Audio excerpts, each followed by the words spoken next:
The chapter is democracy and equality. Democracy हम लोगों को पता है कि ये एक तरह का गवर्नमेंट होता है जिसमें पीपल वोट करते हैं और लीडर भी हम लोगों के बीच का ही एक होता है। इक्वालिटी मतलब लॉ के आगे सब लोग इक्वल हैं। तो ये दोनों आपस में रिलेटेड है और इन सब के बारे में और पढ़ेंगे।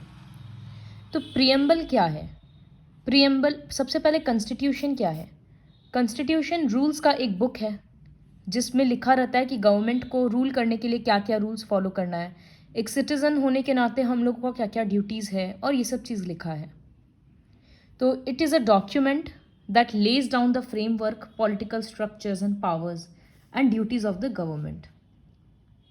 कॉन्स्टिट्यूशन का जो सबसे फर्स्ट पेज है उसको बोलते हैं प्रियम्बल। एक इंट्रोडक्शन जैसा है, उसमें ये सारा वर्ड्स लिखा है।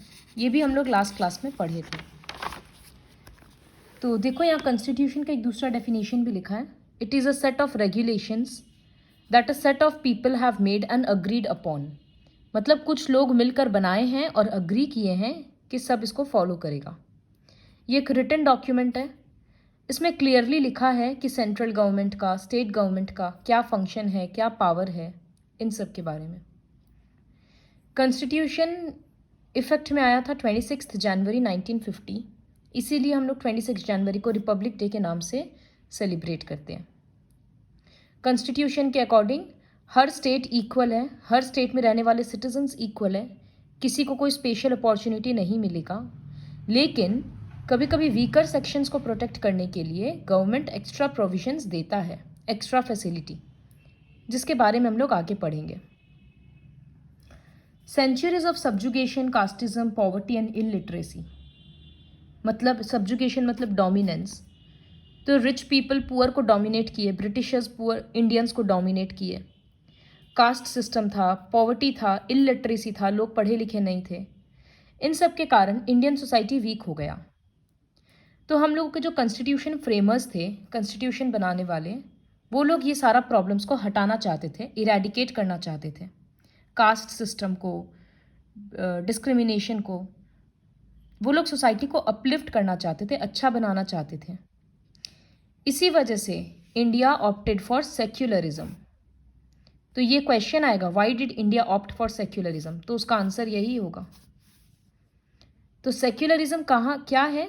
सेक्युलरिज्म का मतलब जहाँ हर रिलीजन इक्वल है, किसी एक रिलीजन को नेशनल रिलीजन नहीं बोला जाता है, और गवर्नमेंट किसी रिलीजन को फेवर नहीं करता। वो किसी को भी मंदिर मस्जिद बनाने के लिए रुपया नहीं दे सकता।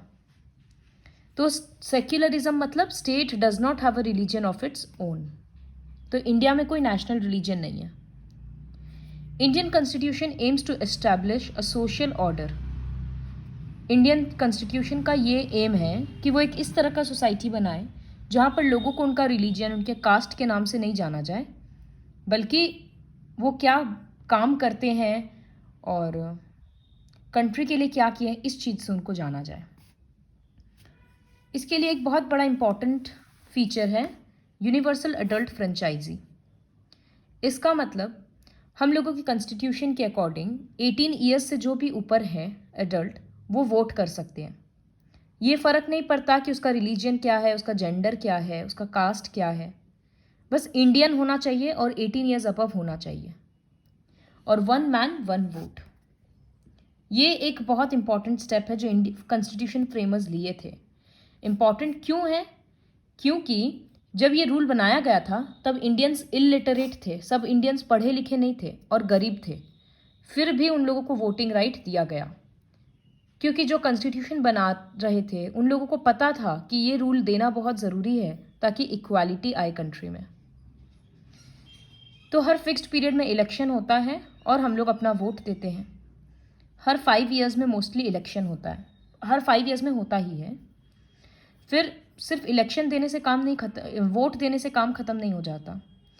लोग ये भी नज़र रखते हैं कि गवर्नमेंट ऑफिशियल काम कर रहा है या नहीं।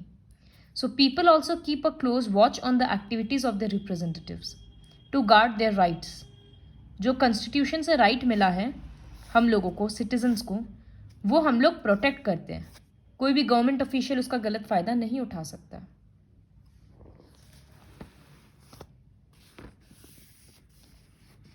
फिर देखो यहाँ पर इस तरह से है, ये वोट मांगने आ रहा है और क्या बोल रहा है, मेरे पास योजनाएं हैं, घोषणाएं हैं, वादे हैं। मतलब ये बोल रहा है मेरे पास प्लान्स है, प्रोमिसेस है, हम कुछ कुछ अनाउंसमेंट करेंगे। कॉमन मैन उसको उल्टा कर दिया, बोल रहा है मेरे पास वोट है। इसका मतलब वोट पावरफुल ज़्यादा है। Many political parties participate in elections, ये हम लोगों को पता है। अलग अलग पार्टी होता है, जैसे बीजेपी, कांग्रेस, इस तरह से। हर पॉलिटिकल पार्टी का अपना पॉलिसी होता है और प्रोग्राम्स होता है कि अगर हम जीते तो हम कंट्री के लिए ये सब काम करेंगे, इस तरह से प्रोग्राम्स लॉन्च करेंगे and so on. Party candidates are selected and supported with manpower and finances by political parties. फिर हर एक पॉलिटिकल पार्टी में लीडर्स होते हैं और कैंडिडेट्स होते हैं कि हम लोगों की तरफ से ये इलेक्शन में खड़ा होगा अलग अलग एरिया में। फिर उसके लिए क्या किया जाता है, रैली निकाला जाता है, पोस्टर्स छपवाते हैं, वो लोग स्पीचेस देते हैं जगह जगह, तो इसको कैंपेनिंग बोलते हैं। ये देखो कैंपेन।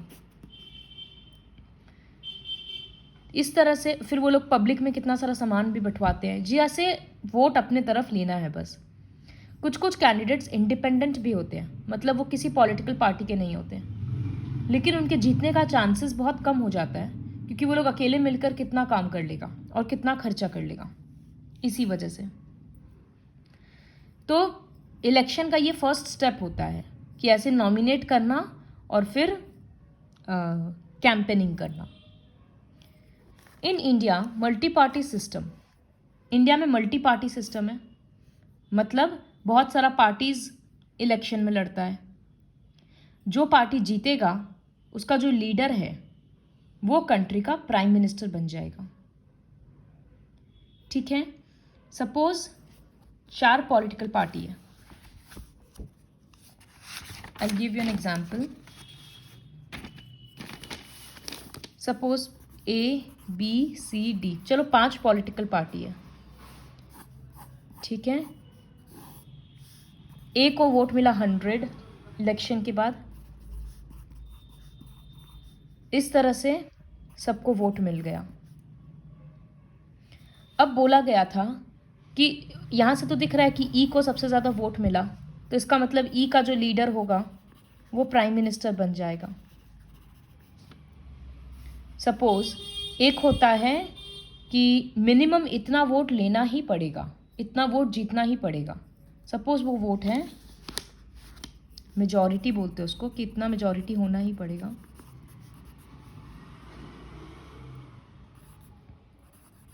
सपोज 200 है कि 200 वोट मिनिमम मिलने से ही जीतेगा।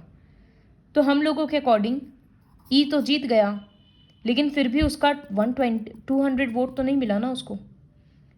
तो वो क्या करेगा, किसी दूसरे पार्टी को कन्विंस करेगा कि तुम मेरे साथ मिल जाओ और हम लोग मिल के गवर्नमेंट बनाएंगे। सपोज ई और ए ये दोनों मिल गया, दोनों का मिलने से वोट 220 हो गया, तो ये लोग मिल के गवर्नमेंट बना रहा है। या फिर और आपस में कौन बोलेगा कि हम प्राइम मिनिस्टर है, 2 लीडर हो गया, तो आपस में ये लोग डिस्कस करके बोल देगा कि किसको प्राइम मिनिस्टर बनाना है। या फिर हो सकता है ई किसी और के साथ मिल के बनाए, या हो सकता है ये 3 आपस में मिल जाए। सपोज A, B और C ये तीनों पॉलिटिकल पार्टी आपस में मिल गया, तो इनके पास कितना वोट हो गया, 225। तो ये लोग 200 पार कर गया और सबसे ज़्यादा वोट हो गया, तो ये लोग मिल के पार्टी बना लिया। तो इस तरह से जब मिल के पार्टी बनाया जाता है ना, तब इसको बोलते हैं कोअलिशन गवर्नमेंट। ये कब बनता है, जब कोई एक पार्टी को मेजॉरिटी वोट्स नहीं मिलता है।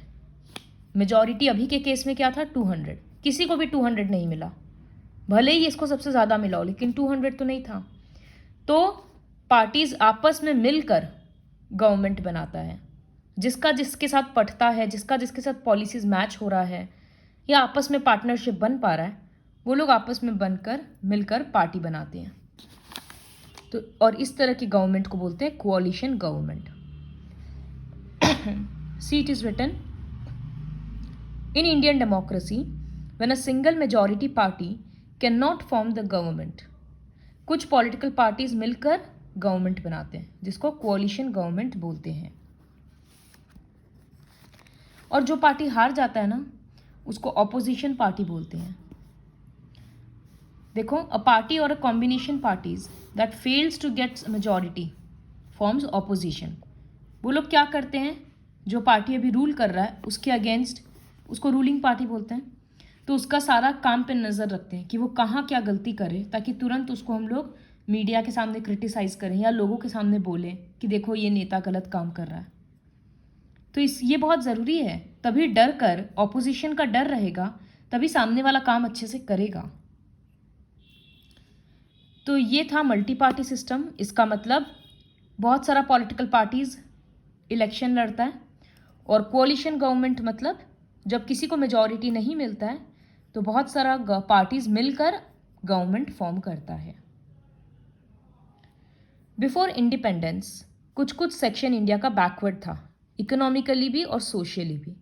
जैसे उनको एडुकेशन का फैसिलिटीज़ नहीं मिलता था, या हर जगह एंट्री नहीं था, जॉब अपॉर्चुनिटीज़ उनके लिए इक्वल नहीं था, इस तरह का प्रॉब्लम था। तो कॉन्स्टिट्यूशन बनाते वक्त फ्रेमर्स को समझ में आया कि इस तरह के सेक्शन को एक्स्ट्रा हेल्प का ज़रूरत है। जिस तरह से एक वीक स्टूडेंट को एक्स्ट्रा हेल्प करना पड़ता है एक्स्ट्रा क्लासेस देकर, ठीक उसी तरह से ये जो वीक क्लास है, बैकवर्ड क्लास है, उनको एक्स्ट्रा फैसिलिटी देना था ताकि वो लोग भी लाइफ ऑफ डिग्निटी एंजॉय कर सकें। तो इसी वजह से गवर्नमेंट रिजर्वेशन सिस्टम इंट्रोड्यूस किया ताकि बैकवर्ड लोगों को एक्स्ट्रा फ़ायदा मिल सके। प्रियम्बल के अकॉर्डिंग हम लोगों को पता है कि सब इक्वल है, मतलब कॉन्स्टिट्यूशन के अकॉर्डिंग उस रूल को बोलते हैं राइट टू इक्वालिटी। उसके अंडर का मेन प्रोविजंस क्या है, फैसिलिटीज़ क्या है, कि हर सिटीज़न लॉ के आगे इक्वल है। रिलीजियन, कास्ट, जेंडर या प्लेस ऑफ बर्थ के नाम पे हम लोग भेदभाव नहीं कर सकते हैं, वो जुर्म है, तो discrimination is prohibited. Everyone is entitled to equal opportunities in all walks of life. अगर सेम डिग्री है, सब कुछ सेम है, तो सबको सेम अपॉर्चुनिटीज़ मिलना चाहिए। और लॉ सबको इक्वली प्रोटेक्ट करेगा। अगर कोई रिच इंसान से कोई गलती हुआ है तो ऐसा नहीं है कि कोर्ट उसको गिल्टी बोल दिया तो फिर उसको पनिशमेंट कम मिलेगा या कुछ। सबको इक्वल पनिशमेंट मिलता है और इक्वल फैसिलिटीज़ मिलता है। लेकिन इतना अच्छे से ये फॉलो नहीं होता है क्योंकि ऑब्वियस सा बात है, करप्शन तो है ही। ये स्टोरीज तुम लोग खुद से पढ़ सकते हो।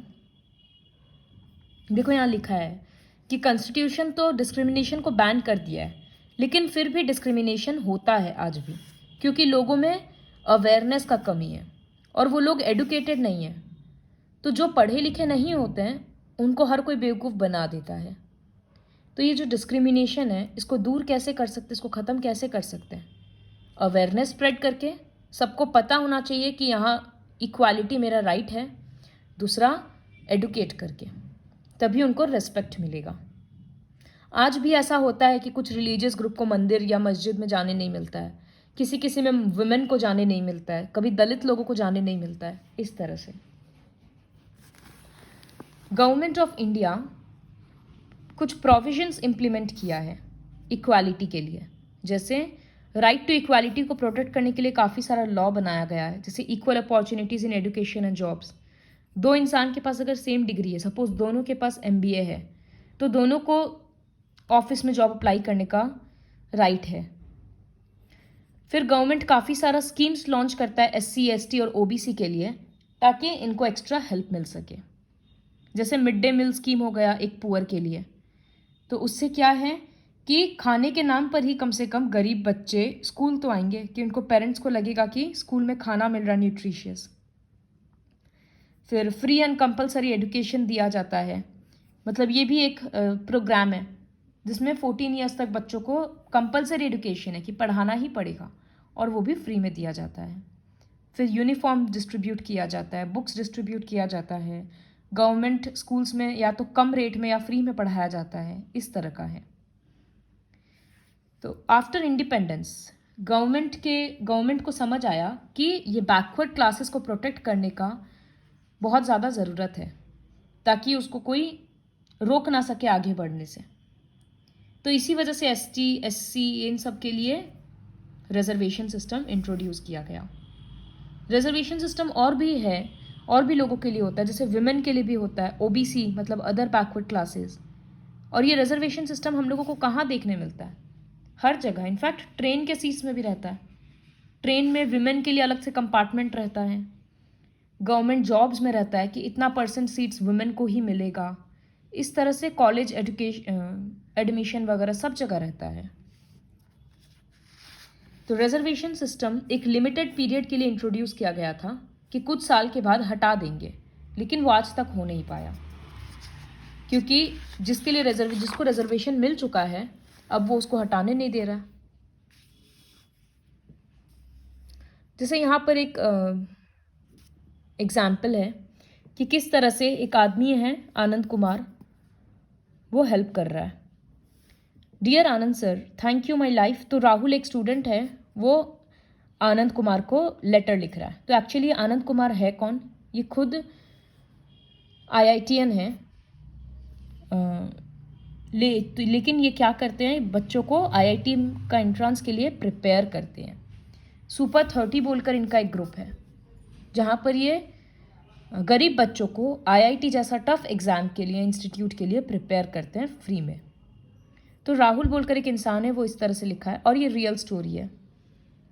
My father is a poor farmer in Jharkhand Hazaribagh area, कि मेरे पापा तो पुअर फार्मर हैं और मेरे फादर कोलकाता में काम करने जाते हैं। आप हमको कोचिंग दिए, लॉजिंग दिए मतलब रहने का जगह दिए, और 1 साल तक खाना दिए ताकि हम IIT के लिए प्रिपेयर करें।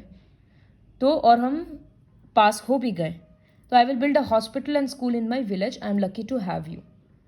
तो एक चाइल्ड में पोटेंशियल था, लेकिन वो रुपया पैसा के कारण नहीं कर पाता, तो उसको आनंद कुमार फ्री में सब कुछ करवा के दिया। तो इस तरह का केसेस सुनकर लगता है कि गरीबी हटाने का ड्यूटी खाली गवर्नमेंट का नहीं है, हम लोगों का भी है। जितना काम हम लोग कर सकते हैं वो हम लोगों का भी मॉरल रिस्पॉन्सिबिलिटी है कि लोगों का ड्रीम्स को फुलफिल करने में हेल्प करें। गवर्नमेंट बहुत सारा मेजर्स अडॉप्ट किया, जैसे कम रेट में लोन देना, सेल्फ एम्प्लॉयमेंट स्कीम निकालना, लो बजट में घर बनवाना, और काफ़ी सारा प्रोग्राम्स है। फिर पढ़ाई लिखाई के लिए भी है, जैसे literacy programs like operation blackboard, universal elementary education and adult education. तो ये 2 लिटरेसी प्रोग्राम्स है जो पॉपुलर हुआ। इसी तरह से mid day meal schemes, medical checkup free में, स्कॉलरशिप दिलवाना, ये सब काम भी गवर्नमेंट करता है। ट्राइबल स्टूडेंट्स के लिए और रूरल चिल्ड्रन के लिए स्पेशल डेवलपमेंटल प्रोग्राम्स होता है, क्योंकि ट्राइबल लोग इस तरह से सिटीज़ में तो अपने बच्चों को भेजेंगे नहीं, तो उनके एरिया में ही स्कूल खुलवाना, ये सब चीज़ बहुत ज़रूरी है। We must make sure that Indian democracy goes in right direction, और सबको इक्वालिटी दे, क्योंकि सबको इक्वालिटी मिलेगा तभी जाकर कंट्री सक्सेसफुली डेमोक्रेटिक बनेगा। So this is the chapter democracy and equality.